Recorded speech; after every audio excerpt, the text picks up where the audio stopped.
this video is about something that not many people talk about, for reasons I'll hopefully have time to get to at the end. It's about one of the roads to religion. There's childhood indoctrination. Indoctrination. Who came up with that one? Brainwashing's much easier to say. There's the fear of death and all sorts of other fears, but there's also pain. It's about mental anguish. If you've never encountered mental anguish, you don't know how bad it can be. If you have, you know what I'm talking about. It's like being in a pit with sheer walls, with a tiny, tiny bit of light at the top, and sometimes not even that. And it's scary and it's agonizing. It's not just physical pain that can drive you mad. Mental anguish can do it. Now, this might happen to you. I hope it doesn't. I really hope it doesn't, but this might happen to you and you need to prepare yourself for it.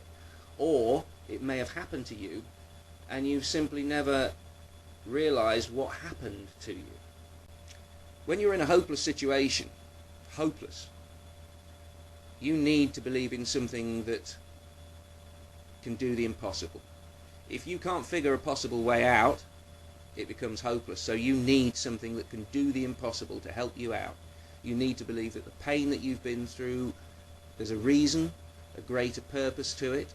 You need to believe that the people who've inflicted the pain on you, if there are any, are going to be punished. Basically what happens is,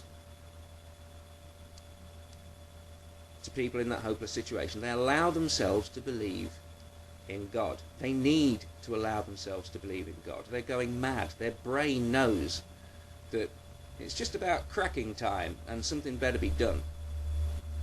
And so what the poor person does is they allow themselves to believe in God. Now in that moment that no one seems to talk about or warn anyone about, what will happen if you truly allow yourself to believe in God, or even partially allow yourself to believe in God? The pain meters that you've been suffering under for months, if not years, that have been at 10, will suddenly drop right down. It will feel like mercy. It will feel euphoric. If you've ever been in serious physical pain and had an effective painkiller, it's the mental version of that pleasurable feeling when the pain goes away. And that's it. It feels like love. It feels like mercy, granted mercy. And you suddenly think you're talking to God. And you're in. Because it's not just that, is it?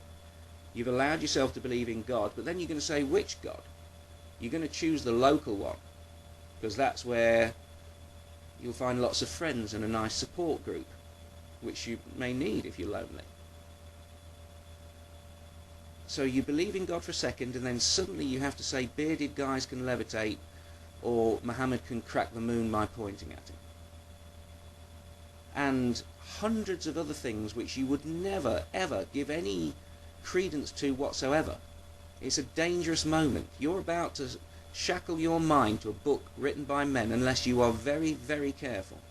And who's to say that it wasn't the creator of the universe that just helped you? But what if it was? And you give the credit to a man-made God? Isn't that a bit rude? So my advice to people in such moments is to make damn sure which God just gave you the relief. Now, some might say that what I've just done is very cruel, and I've taken painkillers away from somebody who needs them. I'm very aware that I can think of at least 2 or 3, maybe even 4 Christians on YouTube who came to Christianity late in life, comparatively late in life, and, well, at least weren't indoctrinated as children. And they went to God in moments of absolute agony. Now, I have sympathy with those people. I have a lot of sympathy with those people. I wouldn't want to go back to the moment where they felt this mercy and say, that was just a psychological phantom. I wouldn't do that. If they were in front of me now, suffering, and they believed in God, and it took their pain away, I'm not going to utter a word, because they may need that relief more than they need reality. But there comes a point where you have to address that moment. You have to think about it in the future and say to yourself, was that real? The religious mind, hearing me now, will say, what, so God helps you out and then you go like that to God? No. Just think. What really happened? If you're out of the pain, not while you're in it. If you're in it now, turn the video off. But if you're out of the pain, think about it. Now, on the flip side of that, we atheists should remember that when some of these people who've come to religion through, say, the loss of a loved one, if you ask them to stop talking rubbish, that's not what they hear. What they hear is, or rather what their little mind inside, and by I don't mean little, I mean the deepest level of their mind. You say stop talking rubbish, they hear, allow your loved one to die.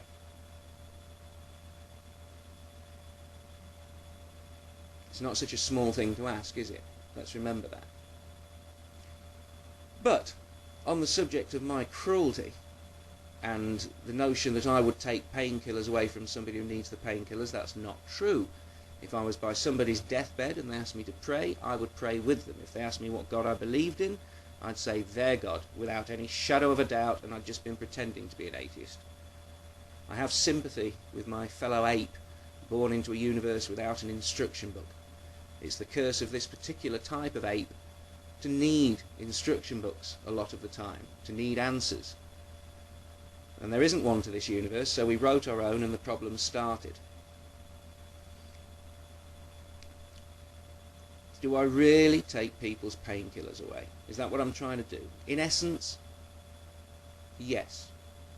But not in the scenario that you're imagining, because it is not just a case of somebody being addicted to painkillers. I understand addiction. That is probably the problem, because it is not someone taking painkillers for a pain that they have. It is somebody who became addicted to painkillers and is now running down the street, throwing them in all directions at people who aren't in pain. The same person is going down to the school gates and handing them out to the children. Hell, they want to go into the school, into the classroom, and have a whole class about the joys of taking painkillers and becoming addicted to them.